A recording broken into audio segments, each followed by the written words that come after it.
Hola, soy Beto Ortiz y en esta serie de entrevistas a grandes personajes que estrenamos hoy, quiero invitarlos a conocer y a aprender un poco más de la vida, de la mano de uno de nuestros académicos y políticos más brillantes, don Enrique Bernales. Esto es Maestra Vida.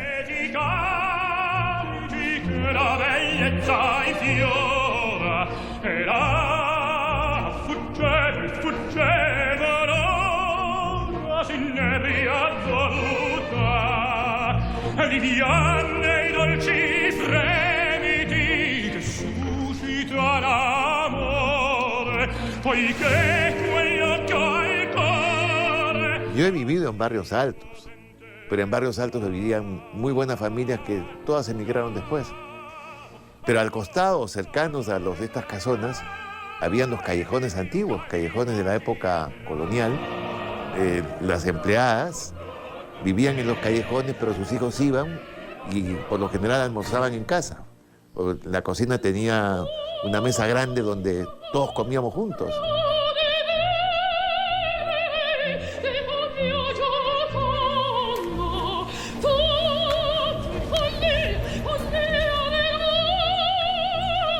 Una pregunta, ¿la familia todavía vive allí? No, ya no vive nadie. Ya no vive nadie. Pero había gente, muy buenas familias. Esto era de primera. La empleada salía en una bandeja, nos traía a los chicos que hacíamos de bicicleta, hasta el fondo nos íbamos. Y a veces queríamos trepar a los árboles, entrar escondidos, ahí siempre nos sorprendían. Pero nos traían chicha, limonada, galletas y un dulcecito, porque podía hacer mazamorra morada o arroz con leche.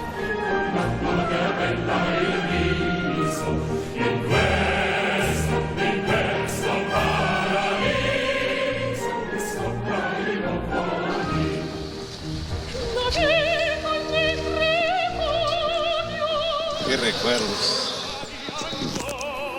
Yo sí que tengo recuerdos, y memoria. Y le rindo culto a estas cosas que Lima no debe perder. Aquí se cultivaba la amistad, la buena comida. Gran parte de los orígenes de la comida limeña son de aquí, del Rímac, de los barrios altos. Son recuerdos imborrables. Por eso es que cuando yo digo que yo sí tengo calle, a mí no me van a enseñar pues qué cosa es qué. Pero aprendí lo mejor. Todos nosotros nacimos en casa. No se acostumbraba a ir a dar la luz en una clínica. En una clínica, y era una matrona quien atendía a mamá.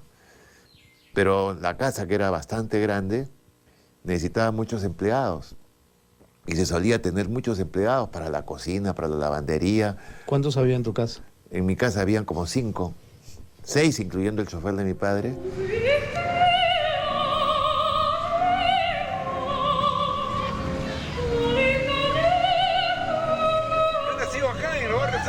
Yo también. Acá hay un sótano.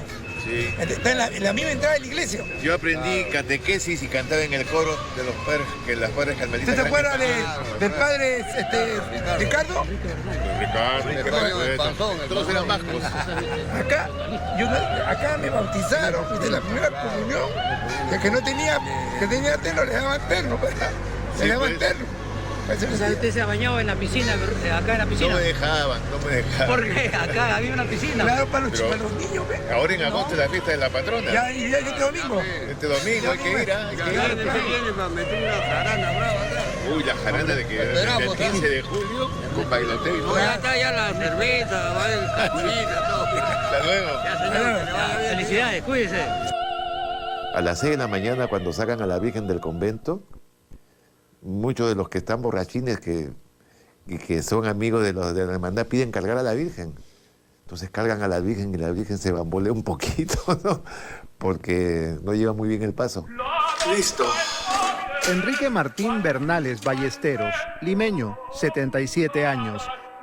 3 veces senador de la República por Izquierda Unida. Es divorciado y no tiene hijos. Melómano enamorado de la ópera y dueño de una colección de 4.000 discos. Abogado constitucionalista, actualmente es catedrático en 3 universidades. Calle tiene hasta para regalar, porque es el príncipe de 5 esquinas. Advertencia, nunca le digas caviar.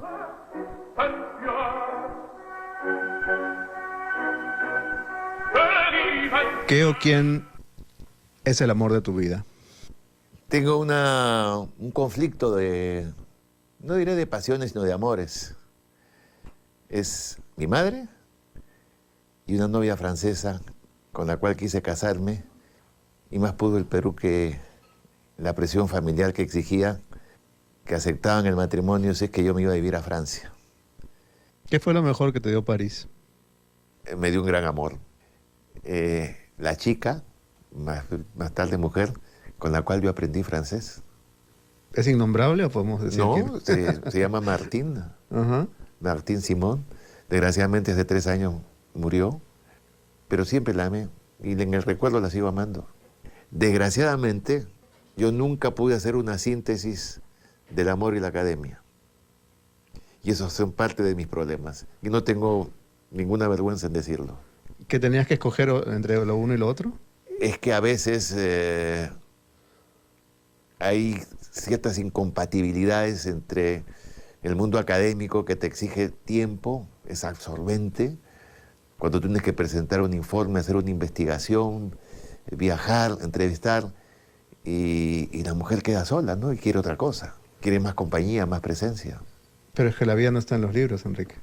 En parte está en los libros. Yo creo que no. Depende de lo que leas, ¿no? Depende de la vida que elijas. Sí. Yo elegí una vida complicada, de todas maneras, ¿no? Porque he sido un académico muy metido en lo internacional y en la política. Y son cosas que te demandan mucha dedicación. Y aprendí ahí que si tú haces política sin libros, el resultado es humana.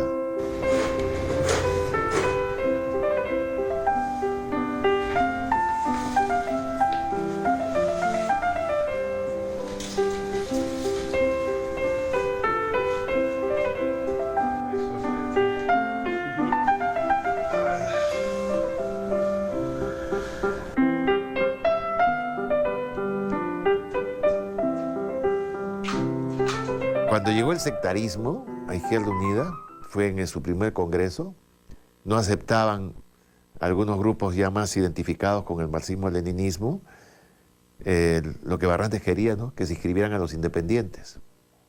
Por un lado, y por otro lado, que quienes no éramos marxistas también formáramos parte de la comisión directiva. La tesis era no, que nosotros teníamos que ser, digamos, en los alrededores, pero que el núcleo duro era la identidad marxista-leninista de Izquierda Unida, cosa que Barrantes no aceptaba.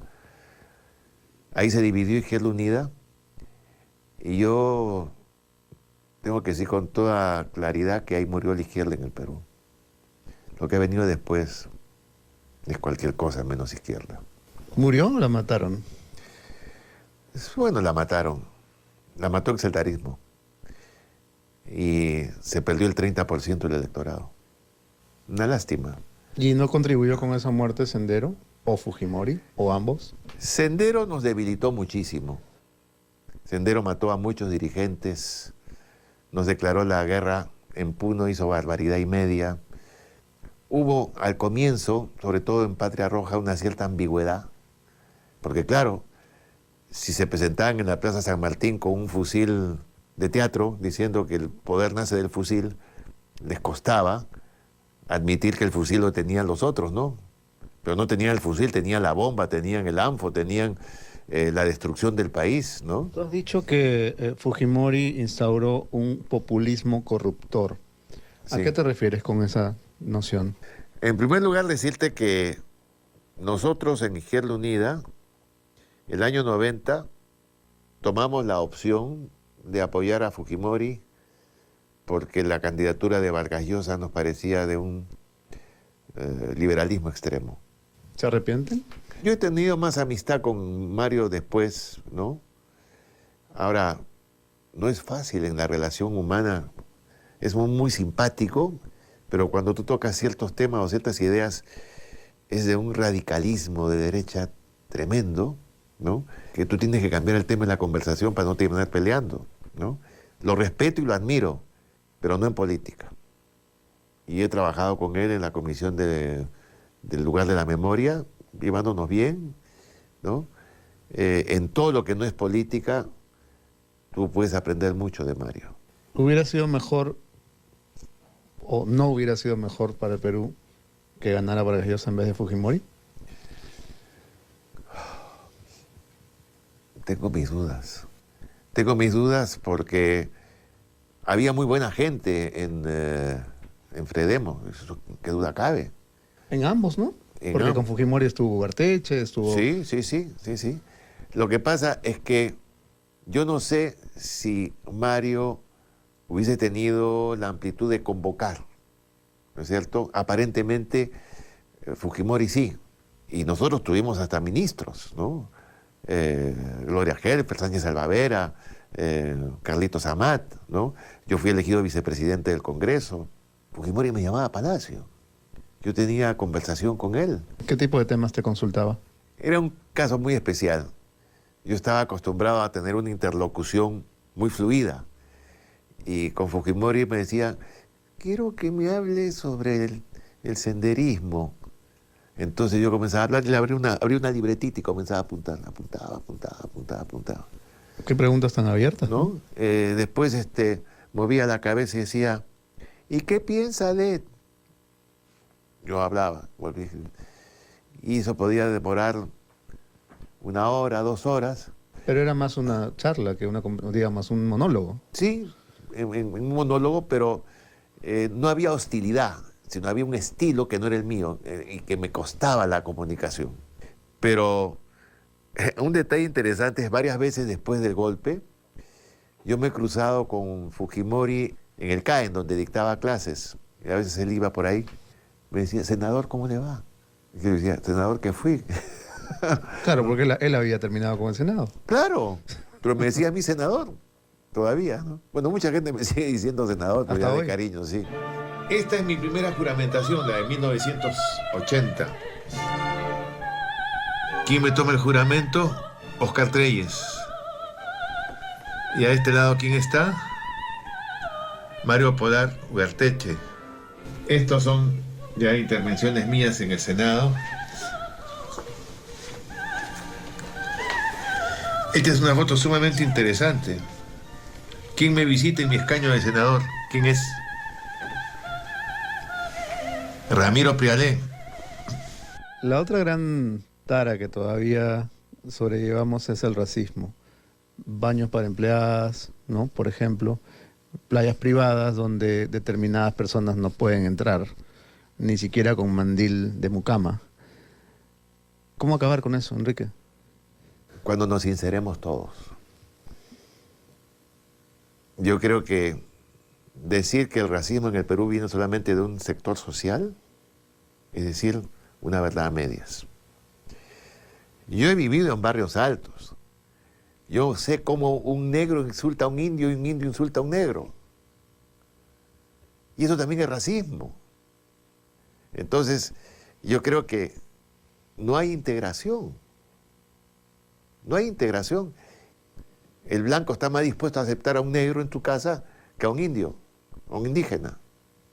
Hay ciertos patrones culturales que están tan anclados en nosotros que son los que alimentan el racismo.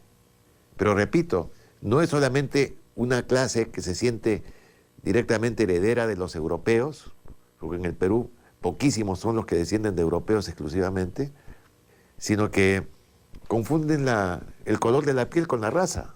Bueno, eso lo puede sentir un sector social, pero el racismo en el Perú es interclasista y cruza a todos, y todos contra el indígena. Pero entre los indígenas también hay problema de racismo. Pregúntale a un aymara qué piensa de un quechua. La letra del vals de Pinglo continúa siendo actual, ¿no? Los seres no son de igual valor. Ni lo serán en el futuro cercano. Yo no sé por qué nos estamos olvidando de Pinglo. Es un gran compositor. Es un hombre en sus letras... Visionario, ¿no? Visionario total. Gran músico y gran compositor.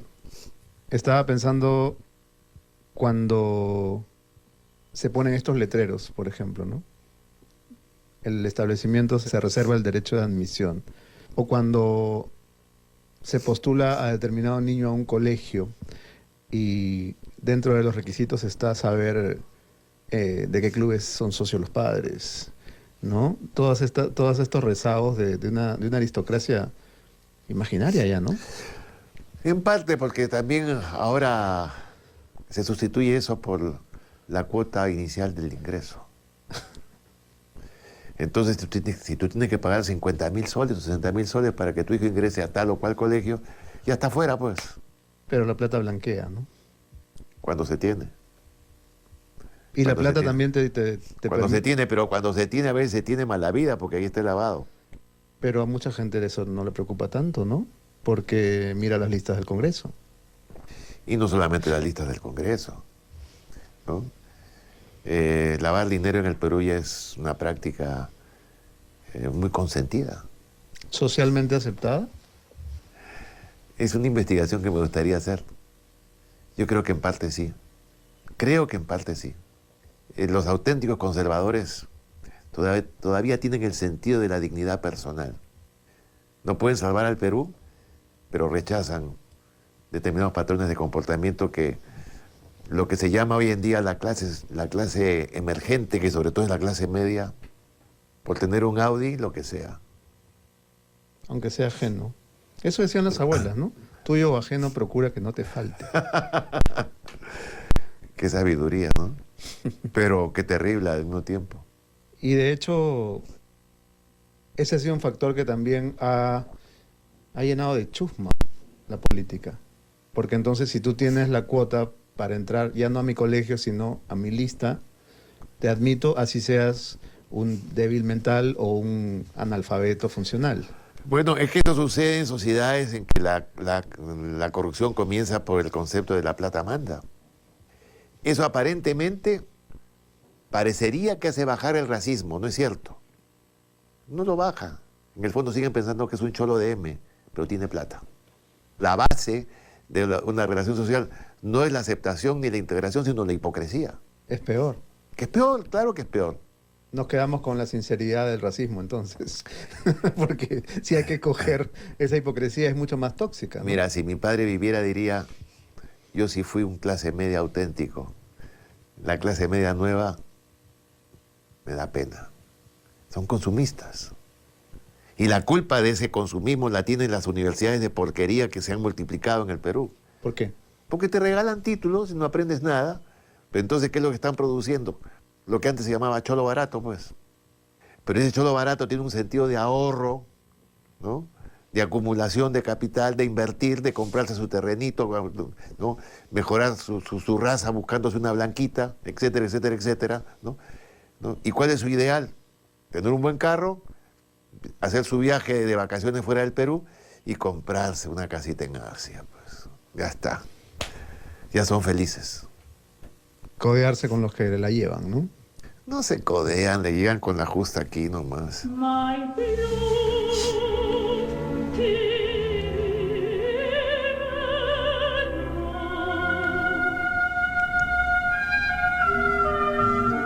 Cuasi Botero.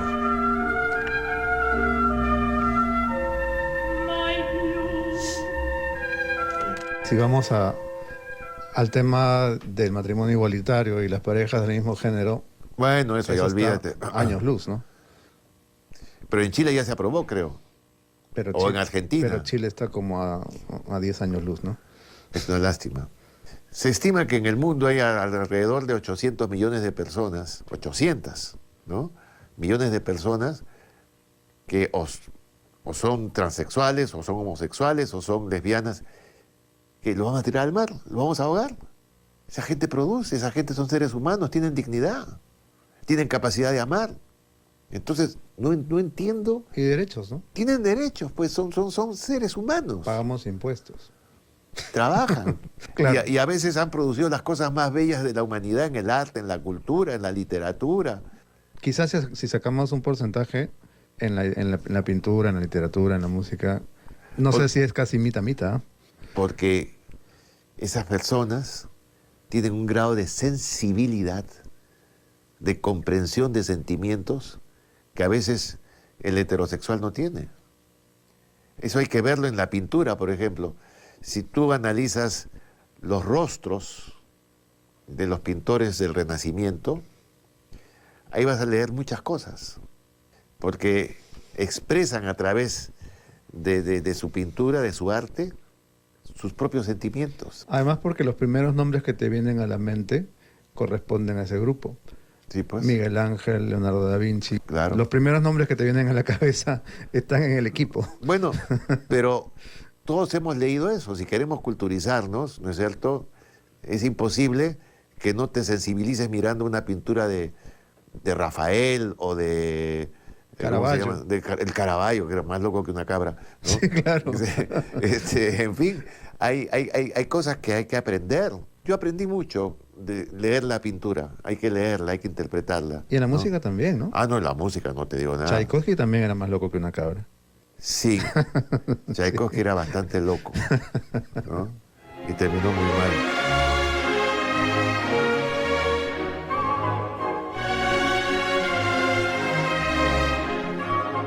Pasando ya al terreno nacional, Martín Adán terminó loco. Pero es por el alcohol, ¿no? ¿Pero por qué terminó en el alcohol? Sí. Y podemos decir más nombres, ¿no? Claro. De intelectuales que seguramente has conocido, Enrique. No sé si Probablemente. conociste a Juan Gonzalo Rose. Me hablaba mucho de Juan Gonzalo Rose. ¿Sabes quién? Tania Libertad. Tu voz existe. Tu voz existe, sí. Gran poeta, ¿no? Enorme, Enorme. pero olvidado, ¿no? Como tantos. Como tantos. Yo temo, por ejemplo, que grandes escritores para mi gusto, como Cisneros, Antonio Cisneros. Antonio Cisneros, casi ya no se habla de él. Vamos a perderlo a Toño. Y Toño también era un escritor refinadísimo. Magnífico, ¿no? Y así, ¿cuántos más? Yo aprendí mucho de Luis Alberto Sánchez. Trabajamos en las dos comisiones más importantes, Constitución y Educación. Y Sánchez me decía, yo llego muy temprano, véngase a tomar desayuno conmigo. Y muchas veces iba a tomar el desayuno con Sánchez. ¿A qué hora llegaba? Llegaba a las 8, 8:30, a más tardar a las 9, ¿no? Las sesiones de las comisiones comenzaban a las 10 y las conversaciones privadas con Sánchez eran deliciosas. Un gran contador, tenía una capacidad de ironizar, de lanzar dardos a sus enemigos sin insultarlos, pero sí posiblemente ofendiéndonos en lo más íntimo de lo que esos querían ser, pero que él había descubierto que no eran, ¿no? Y gozaba contándome esas anécdotas. Yo alguna vez le dije, algunas de las cosas que usted me cuenta me hacen recordar a Ricardo Palma. Ni hablar, me dijo. Ricardo Palma era muy malo, yo no soy malo. Y en esos senados has tenido la suerte de partir con otros políticos que ahora seguramente se espantarían de ver el nivel del Congreso. Sí, mira, ¿no? por ejemplo, yo quiero reivindicar en el recuerdo un gran político, que en su tiempo no lo reconocieron, que era Manuel Ulloa. Ulloa era un señor político, cómo sabía manejar la política. Me acabo de acordar de la polémica con Alan, famosa, ¿no? Sí, Y Alan era un mocoso en esa época. pero Ulloa lo incitó, Lo picó. lo picó, se sabía que él le iba a ganar la pelea mirándolo desde arriba y haciéndole sentir que era un mocosón, ¿no? Yo termino diciendo que, sin embargo de todo esto, el Perú no está perdido. Sin embargo de todo esto hay posibilidades civilizadas y ciudadanas de lograr caminos mejores y de lograr aportes y entendimientos y de saber recuperar algunas ideas para ponerlas al servicio del país.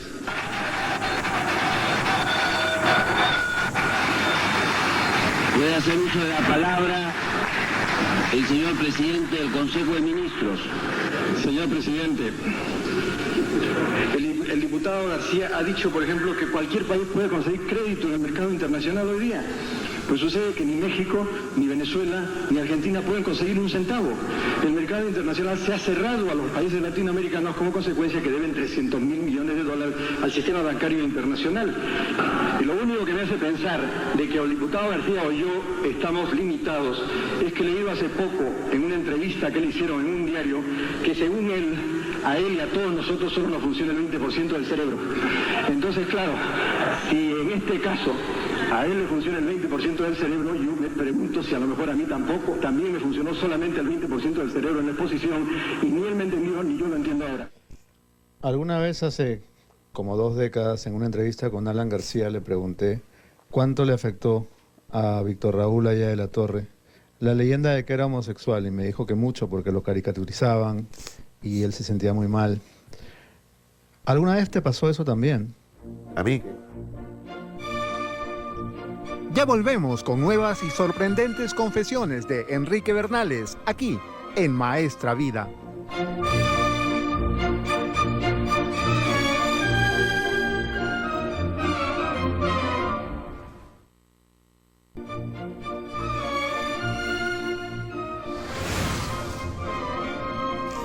Alguna vez hace como 2 décadas, en una entrevista con Alan García, le pregunté cuánto le afectó a Víctor Raúl Haya de la Torre la leyenda de que era homosexual, y me dijo que mucho porque lo caricaturizaban y él se sentía muy mal. ¿Alguna vez te pasó eso también, Enrique? ¿A mí? Sí. Sí, pero me llegaba. ¿No te ofendía? No, porque, mira, en este país, si no eres ladrón, eres maricón. ¿Qué es peor? ¿Qué más da si en tu vida no eres lo que te dicen y tú tienes tu propia percepción de ti mismo y tu propia certeza? Allá quien te lo dice, que con su pan se lo coma. Enrique, ¿usted tiene ahí anécdotas o no? Ahí en Barrios Altos. ¿En qué sentido anécdotas? Depende de lo que entiendas. Experiencias. ¿Experiencias? Vividas, bonitas. Unas que nos puedas contar así que se acuerde. No, pues ¿cómo te voy a contar que ahí fue que me llevaron a Guatica, por ejemplo? ¿Ah? ¿Sabes lo que es Guatica? No. El barrio rojo de La Victoria, pues. Era nuestro debut ahí. Pero eso no lo vas a decir, ¿ah? Ah, ya te conté una, ya no te cuento más. Pero si tú vas a vivir obsesionado por el que dirán de los demás, te fregaste. Vas a ser muy infeliz. Y vas a perder el tiempo por gusto, porque no te van a creer. De manera que cada cual genere sus propias percepciones y que las asuma y que las resista o que las rectifique. Esa es la otredad que no me interesa. ¿Para qué? Finalmente, yo soy yo en mi circunstancia y con mi circunstancia he triunfado. Mi madre a los 20 años. Ah, qué belleza. Pues. ¿Ya? Claro. Vestida atrevidamente para su época. Claro, hombros descubiertos. Pero mira, si ya has visto esta mujer, ahora quiero que la veas a sus 60 años. A ver. Subes escaleras. La foto que está con el marco de plata. Sí. Abajo, mejor. La que le damos.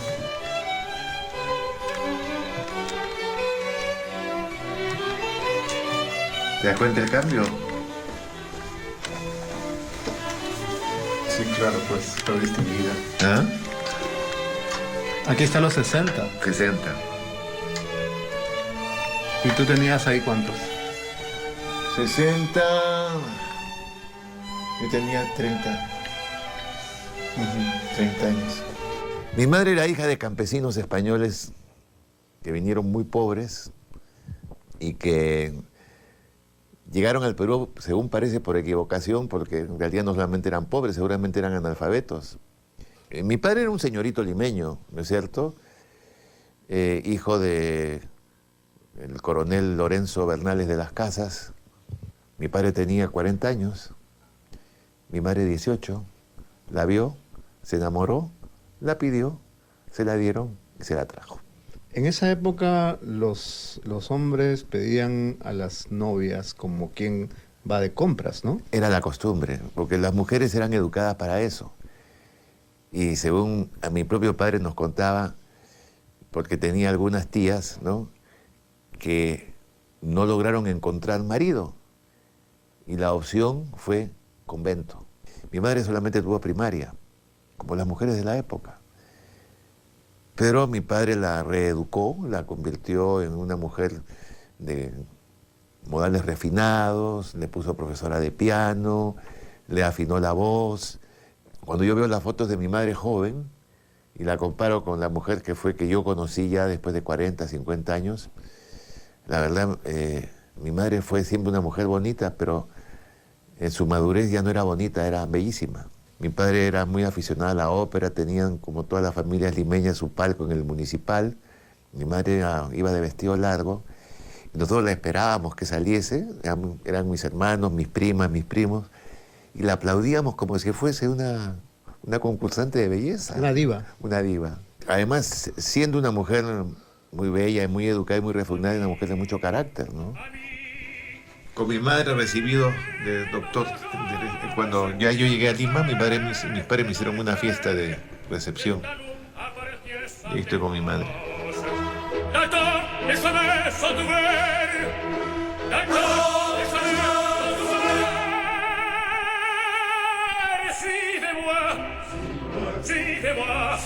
Hablamos al inicio del gran amor de tu vida, Sí. pero no te pregunté si alguna vez tuviste un amor imposible. Yo tuve muchas enamoradas. Dicen que de jovencito era pintón. Después me miré al espejo y me convencí que no. Pero trataba de tener buena apariencia física siempre. Fui muy cuidadoso de mi persona, de mi vestir. Bueno, en los barrios altos no tenía problema, pues. Ahí era casi como un príncipe. Pero después en la universidad también. En Francia me enamoré temprano. Además con una enamorada que me enseñaba francés. Más tarde, cuando regresé y terminó mi relación, la sufrí, la pensé, me volví a enamorar, me casé, tuve 4 años casado, no me fue bien. Ah, esa parte no la sabía. Sí. ¿Te casaste? Sí, claro. ¿No? ¿Por civil y por iglesia? Por civil y por iglesia. ¿Dónde? A todo dar. ¿Aquí en Lima? Aquí en Lima, sí. Y entonces... ¿Podemos recordar a la afortunada? Yo, como ella todavía vive... Siempre mantengo en reserva esa parte porque creo que ella sufrió más que yo con la separación. ¿Sentía que le sacabas la vuelta con la academia? Sí, con el trabajo. Una mujer inteligente, muy bonita. Sí me gustaban las mujeres bonitas, ¿eh? No es inusual que eso pase. La cosa no dio más de sí, nos separamos buenamente. Ella rehizo su vida a medias. ¿Y tú? Creo que yo la rehice mejor. ¿Por qué? Tal vez porque ella tuvo una operación que le afectó mucho. Y le afectó en parte su personalidad. Y yo no supe comprender ese cambio. En cierto modo fui egoísta. No me doy de azotes, pero si yo tuviera... y lo he hecho varias veces, un balance de por qué fracasó mi matrimonio, la culpa fue mía, no de ella. Tuviste que optar. Optamos los dos. Optamos los dos. ¿Eres un hombre solitario, Enrique? No, nunca me he sentido solitario. Y mira que ahora vivo solo en esta casa que es tan grande, ¿no? Pero siempre hay compañía, siempre hay presencia. Sobre todo ahora que he convertido mi casa en también mi sitio de trabajo. Y vienen mis asistentes, tengo 3 asistentes que se turnan y que me acompañan y que velan por mí y que están permanentes siempre viendo qué me falta y qué necesito. ¿Y qué necesitas? A veces necesito, por ejemplo, ahora que estoy enfermo, que alguien me acompañe en las calles porque si no me caigo y tengo que evitar caerme, ¿no? Y ellos se prestan inmediatamente, ¿no? Cuando viajo al extranjero, que ahora lo he limitado mucho, porque he hecho muchos viajes al extranjero por mis trabajos con Naciones Unidas, ya no puedo viajar solo. Lo cual puede ser una ventaja. Sí, en parte sí. En parte sí, pero yo tengo que costear el viaje. Bueno. ¿No? Además, tengo la música, tengo la lectura, tengo los recuerdos, me entretengo escribiendo libros. Mi vida está muy ocupada. ¿Tú eres un hombre creyente? Sí. Y... Yo sigo viendo a la Virgen del Carmen, sigue siendo mi patrona. ¿Vas a misa? De vez en cuando. Prefiero el diálogo directo.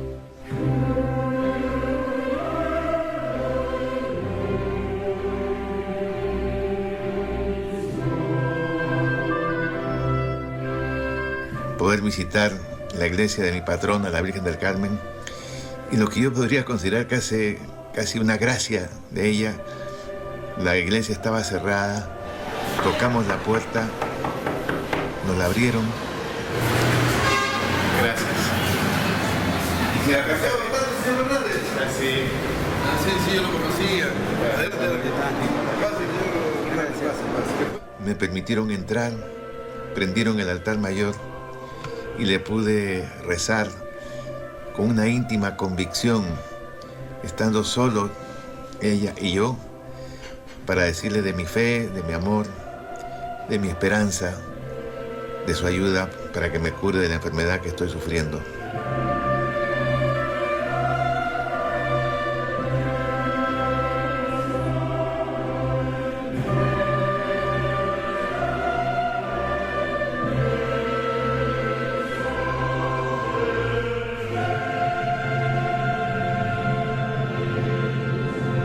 Estaba pensando cuando leía sobre ti en internet que tú has alternado con grandes hombres como Luis Alberto Sánchez, como Felipe Sterling, como Jorge Bravo, como Alfonso Barrantes, sin ir más lejos. Aprendí mucho de todos ellos. Y ahora, si estuvieras en el Congreso, tendrías que alternar con personajes no tan grandes, ¿no? Para no ofender a nadie. Por eso es que ahora hago lo que ellos hicieron, esos nombres que has nombrado, hicieron de mí.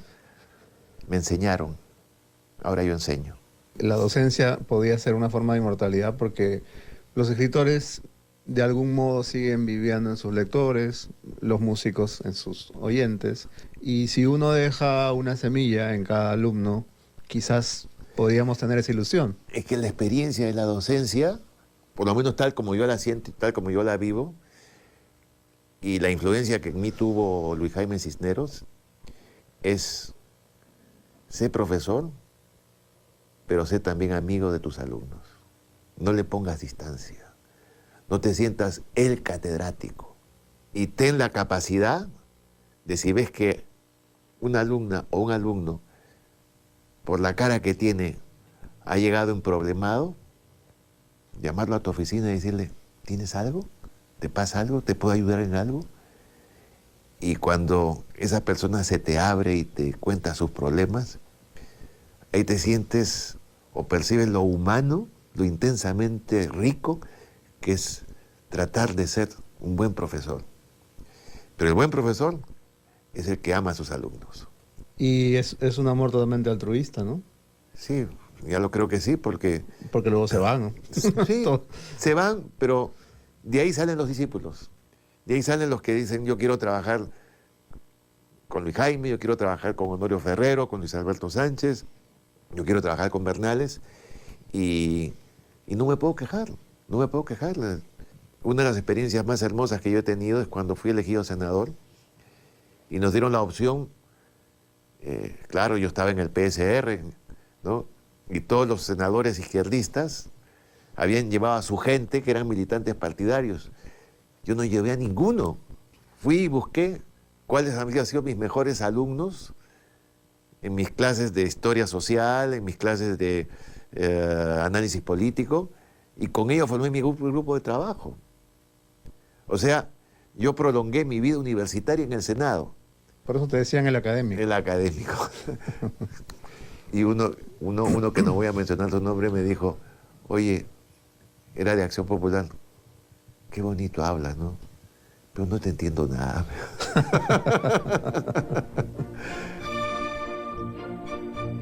Ya regresamos con más confesiones de Enrique Bernales, aquí en Maestra Vida.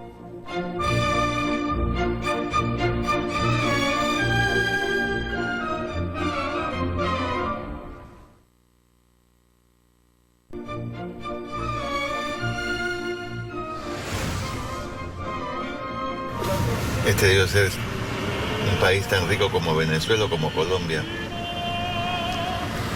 Con las rivalidades políticas, los odios, nos liquidan y nos siguen liquidando. Los peores enfrentamientos son los políticos. Cuando la política no es buena, la política mata a mucha gente. No hemos aprendido de Sendero. 70.000 muertos. ¿Qué sientes cuando escuchas los audios de los jueces y los consejeros y los congresistas? Que me falta la otra parte. Porque a mí no me van a decir, conociendo como conozco el Perú, que solo hay Inostroza y su pequeña corte, ¿no?, que son corruptos. Y del otro lado están los impolutos. Por favor, ese cuento no me lo creo yo. Pero ya sabemos que no, ¿no? Porque ya salieron también los audios de San Martín. Bueno, y van a seguir saliendo. Pero gravísimo error es que ahora estamos en la tesis de la audiología, ¿no es cierto? Nos gobiernan los audios. Es una audiocracia. Una audiocracia, comienza el ataque de los unos con los otros y los tontos que somos nosotros al medio. Es que eso no lo puedo aceptar. No lo puedo aceptar porque sé que es intrínsecamente falso. Cuando la corrupción es sistémica, afecta a todas las instituciones y afecta a quienes tienen cargos políticos, fundamentalmente. ¿Cómo pueden navegar abogados y jueces en ese sistema podrido si no están podridos también? Ese es el problema, pues. Ese es el problema, ¿no? Entonces, ¿qué grado de influencia no estarán corriendo para evitar que salgan más audios? Porque más de uno sabe, ya viene mi audio. ¿Se va a quedar tranquilo? No, pues. Mira, este es un país de santos, pero para la corrupción no hay santos. Es solo corrupto. Para que ustedes disfruten con la Pepa, pues, ¿no? Porque creen que fue elegido 3 veces. ¿Ah? Y fíjense ahí, algo heredado yo genéticamente del ADN de mi madre, porque ¿saben qué edad tengo ahí? 51 años. ¿Ah? Calidad manda, pues. Miren ustedes. ¿Ah? ¿A quién lees? ¿Lees poesía, por ejemplo? Te leí en alguna entrevista que te gustaba acudir a Vallejo, a Lorca. De Lorca, la poesía de Hernández me parece maravillosa también, de una sensibilidad social hermosísima. Alberti también tiene unas poesías hermosísimas. En el colegio nos enseñaban más bien a Chocano y las poesías heroicas. Pero también estudiamos Rubén Darío, que tiene cosas muy bellas. Arguedas. Arguedas, por supuesto. Arguedas lo leo porque tengo que enseñarlo. Es imposible que yo haga cursos de política y no me refiera a Arguedas, ¿no? A todas las sangres y las teorías que él ha tenido. Yo resiento que en mi formación me faltó tener un contacto humano con él. ¿Lo hubieras podido conocer? Sí, porque, por ejemplo, uno de sus discípulos era colega mío en la Ciencia Social de la Católica, Alejandro Ortiz, ¿no? Pero yo andaba más metido pues en el mundo del derecho constitucional, de la ciencia política, ¿no? Arguedas, con sus estudios de tipo más bien antropológico, me resultaba un poquito ajeno, pero ya después reconozco que ha sido un error de mi parte no acercarme a él. Pude hacerlo y es un déficit de mi formación. ¿Tú crees que Arguedas se quitó la vida porque la vida en el Perú le resultaba inviable? ¿O que lo mató en todo caso? Sí, yo creo que él murió enfermo de Perú, de un país que él amaba intensamente, pero que percibía que el país no lo amaba a él o no lo comprendía. Y esa sensibilidad que él tenía, creo que lo llevó a la decisión del suicidio, ¿no? Enfermo de Perú, qué terrible eso que acabas de decir. Pero no es el único, ¿eh? Hay muchos enfermos de Perú. ¿Quiénes más? Tengo casos muy tristes de alumnos míos que se suicidaron temprano. No puedo mencionar sus nombres por respeto a sus padres, pero eran brillantes y los criticaban muy duramente su participación en distintas expresiones de tipo artístico, y eso los llevaba a la desesperación y a la muerte, al suicidio. Y por lo menos tengo 3 alumnos míos que yo quise mucho que terminaron así, enfermos de Perú. Mira, yo creo que voy a decir algo que seguramente a mucha gente no le va a gustar, pero en el fondo, por las entrevistas que yo le hice, otro gran enfermo de Perú que prefirió vivir de muerte natural, morir de muerte natural, es ahí de la Torre. Él se sentía muy incomprendido, muy perseguido. No entendía el por qué ese fenómeno del antiaprismo era tan fuerte, ¿no? Tan capaz de hacer movimientos destructivos de opciones. Él sentía intensamente que había creado un gran movimiento, Basadre lo reconoce, y sin embargo, desde Sánchez Cerro en adelante, la persecución fue una constante. El antiaprismo fue una manera de definirse como peruano. Las entrevistas que yo hice para algunos estudios, para mis cursos de ciencias sociales, era un hombre que sí sentía enormemente el que él se preguntaba, ¿en qué fallé? ¿En qué fallé? Me explicaba, por ejemplo, cuando escribe 30 años de aprismo, las tesis del antiimperialismo y el APRA ya no estaban tan vigentes. Y decía, ¿cómo puedo yo encerrarme en el pasado si el mundo está cambiando? Si las opciones, si las posibilidades que hoy hay son diferentes. Y me hablaba con un gran entusiasmo de la socialdemocracia en Noruega, por ejemplo, que la había visitado y había visto muy de cerca. Él sentía que hasta el derecho a evolucionar, su pensamiento se lo recortaban. Y eso le dolía la incomprensión. Por eso digo que en el fondo, un hombre generoso, yo creo que fue muy generoso. Es un hombre que ha logrado sobreponerse a su muerte física. Hoy en día ahí en la Torre se le reconoce lo que no se le reconoció en vida. Esperamos que la gente se muera, ¿no? Qué pena, ¿no? Estas dos fotos son muy graciosas. Aquí la Asociación de Estudiantes Árabes me ha regalado esta vestimenta que es se llama un kaftán. Un vestido de una túnica árabe. Yo me la pongo, ¿no? Y bailo un baile árabe. Que no sé cómo hacía, pero yo lo bailaba. ¿Alguna vez viste más de cerca al Perú que cuando fuiste miembro de la Comisión de la Verdad?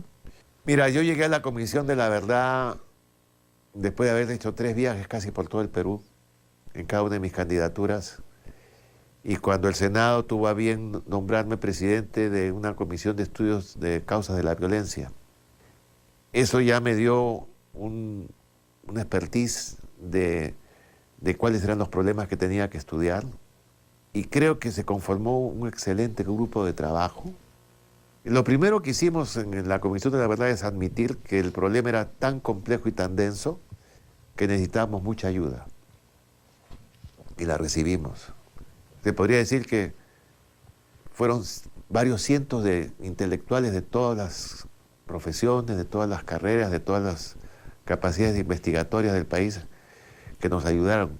El informe de la verdad no está hecho por 12 personas lo firmamos, pero ahí está la obra y el pensamiento de muchísimos intelectuales, de muchísimos maestros universitarios, expertos, y por eso es que salió un trabajo de 9 tomos. Me duele mucho que no se haya leído el informe de la Comisión de la Verdad, que no se haya comprendido el alcance del trabajo y que se diga tantas falsedades respecto de él. Para ponerte un ejemplo, ¿no? El nombre de conflicto armado interno es un nombre que oficialmente aprueba Naciones Unidas como categoría genérica de diversos tipos de conflictos, incluyendo el terrorismo. Y nosotros lo decimos en el informe. Pero se sesga y se lee solamente eso y no se lee la explicación. Y no se lee más adelante todo el capítulo dedicado, ¿no?, a la actividad terrorista de Sendero Luminoso. Porque después del informe de la verdad se han descubierto multitud de fosas con cientos de muertos. Entonces, los cálculos y las proyecciones que nosotros dijimos al terminar nuestro trabajo, en el sentido de que este debía continuarse porque habían a lo largo y ancho del Perú cientos y miles de muertos que no se habían logrado ubicar, era rigurosamente cierto. nosotros hicimos un cálculo, pero Sendero Luminoso, en el caso de los Ayanincas, lo que hizo fue genocidio. Prácticamente exterminaron a la mayor parte de los Ayanincas. Y murieron miles de personas. Entonces es un cálculo por aproximación. Pero lo que sí podemos decir es que si tú sumas todas las guerras que ha tenido el Perú, la más grave de todas, como mortandad, es el daño que le hizo Sendero Luminoso al Perú. Cuando la guerra con Chile, el estimado es que aproximadamente murieron 9.000 personas. ¿Cuántos muertos nos generó la violencia terrorista de Sendero? 4, 5, 6 veces más. Entonces, esas cosas están en el análisis nuestro. No lo aceptan. No quieren aceptarlo porque prefieren una visión rosa de nuestra historia. Claro.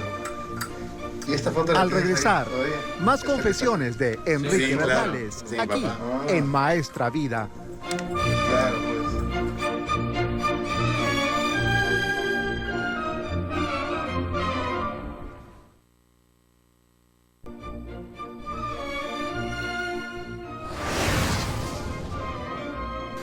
Son 4.000 CDs.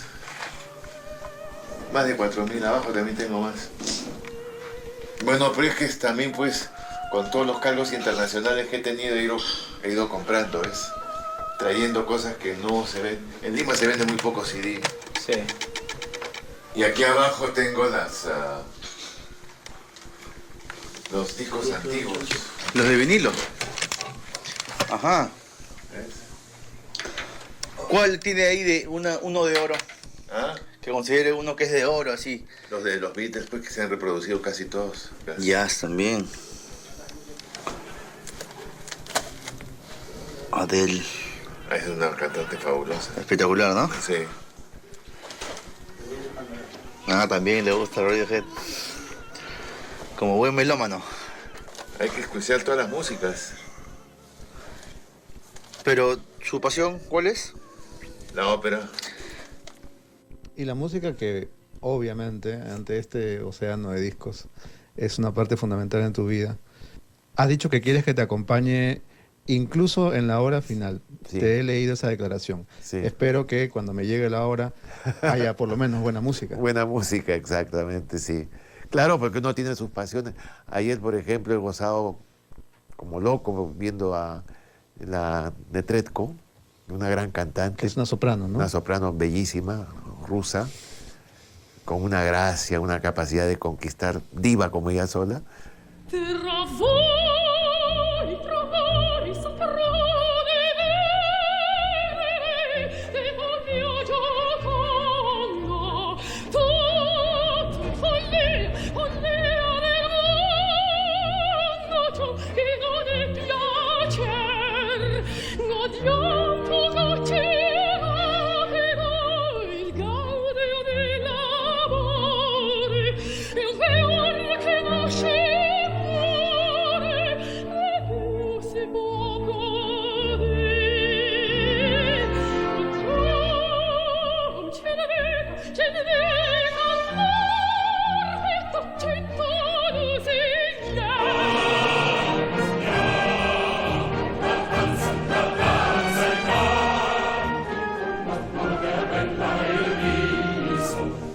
Pero si ahora me ves ronca porque he gritado como loco anoche en el Gran Teatro Nacional. Ovacionándola.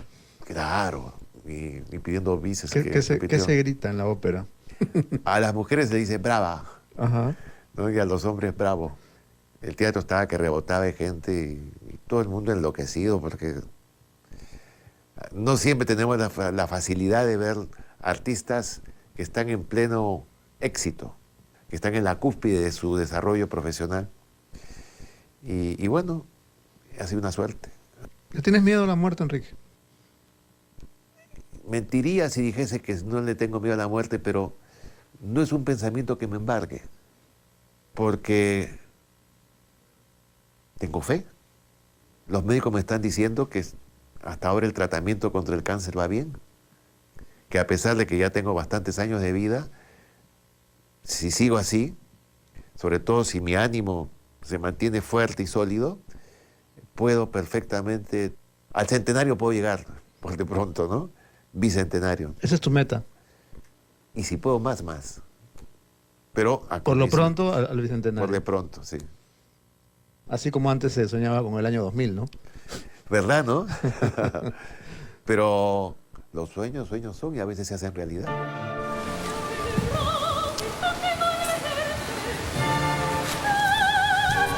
¿Listo?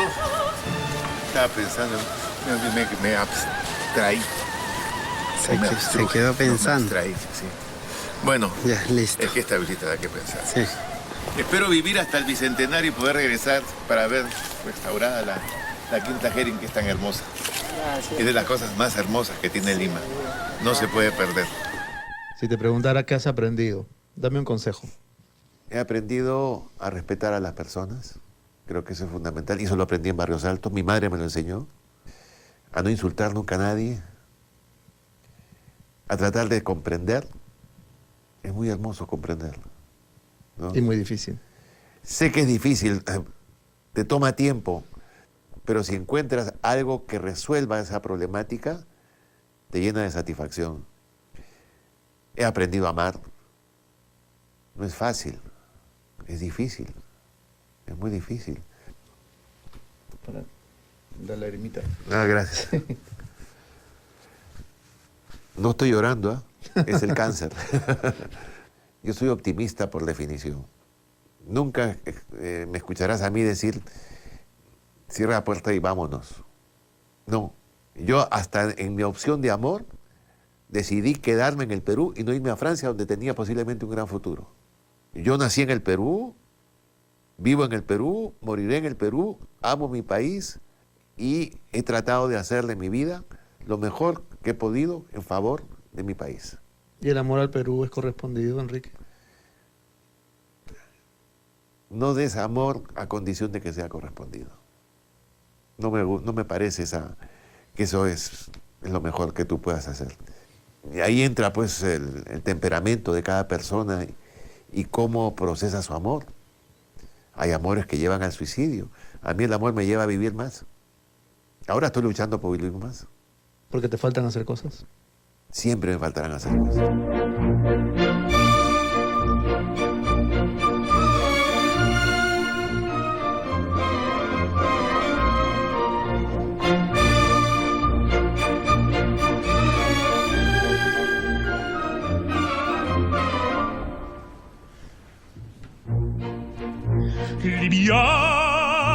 Liviamo l'eretica,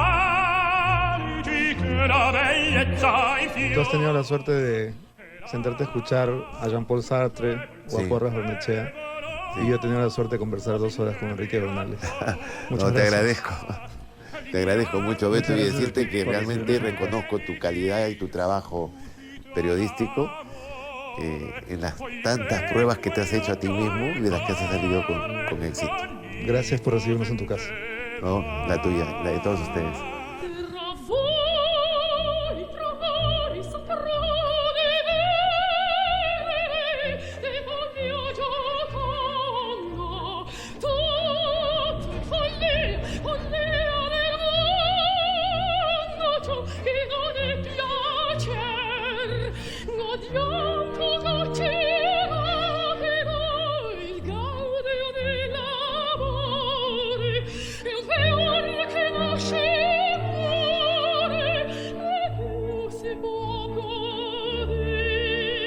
Los odios en la política han afectado mucho a este país. Repito, los odios en la política han afectado mucho a este país. Y espero que acabe de una vez por todas.